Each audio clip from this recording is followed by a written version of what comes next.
Йөзін яшірмей, өзін тыныш тұта журналистларға да иқтибар етмей суд отырышы залына Гүзалия Ғайнуллинаны шулай алып кірділер. Башта ол біздің сұрауларға жауап берерге тілемеше әндәшмей отырды. Соңынан өкінуін айтты. Вы сожалеете или это в порядке вещей? А? Давай! Бұл титрендіргіш видео кеше социаль шілтерлерде таралып халық арасында шау-шу уятты.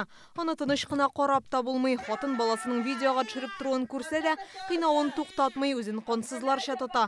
Сабыйлар қышқырып елый, ана кіші ортаншысының битіне суға, зұрысының башына тибе 8 айлық нәнені де жәбірлей. Балаларының зұрларына 4 һәм 12 еш. Давай! Отправляйся, папаша! Давай! Ана кішінің нық қаушағаны көріне ол тоқтамайшы елый, қолларын тек тұтмай, орнындағына отырады алмай. Мұндай хәл бірінші тапқыр, тұрмыш ауырлықлары шундай хәлге жеткірді деп ашылды ол журналистларға. Не хотите обратиться к родным? Қонсыз һәм рәхимсіз ғәмәл башқаруымны аңладым дешікленілуші. Старались не наносить боли? Вред. Шекленілуші ғайлесі білән авиатүзіліш районының шушы йортында яши. Ире заводта Гүзалия Ғайнуллина исерткі шешімліклер сатылышы кивітті әшләген. Ләкин күршілері сүзләрінше өзінің хәмір құлланғанын көргеннері болмаған. Никогда выпивший не видал, не только пьяный. Минем аны исерек килеш түгел солған хәлдә дә күргәнем юк. Бик тәртипле гаилә. Балаларын ни өчен кыйнагандыр әйтә алмыйм. Ире белән талашкан дип уйлыйм. Юктан түгел. Не знаем мы тонкостей. Детьми всегда гуляет. Алар һәр вакыт бергә балалар мәйданчыгына уйнарга чыгалар иде.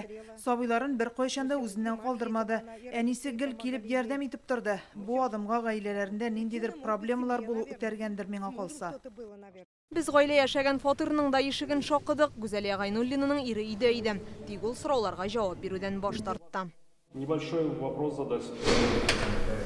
Судта шикләнелүчене дәүләт адвокаты яклады. Утырышка хатын кызның туганнары да ире дә килмәгән иде. Җинаятның кансызлыгын, кылган гамәлнең аяныч нәтиҗәләргә китерүен һәм зыян күрүчеләрнең яшь балалар булуын исәпкә алып, Гүзәл Ғайнуллинаны тикшерү изоляторына җибәрделәр.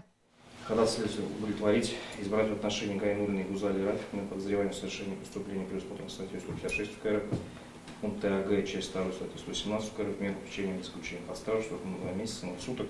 Суд утырышы журналистлардан башка үтте. Безне карарны тыңларга гына керттеләр. Тикшерү барышында 3 баласын кыйнауда шикләнелүче ана кеше 27 ноябрьгә кадәр тикшерү изоляторында булачак. Хинзилә Хөсәйнова, Алмаз Зәйдинов, Яңа гасыр каналы.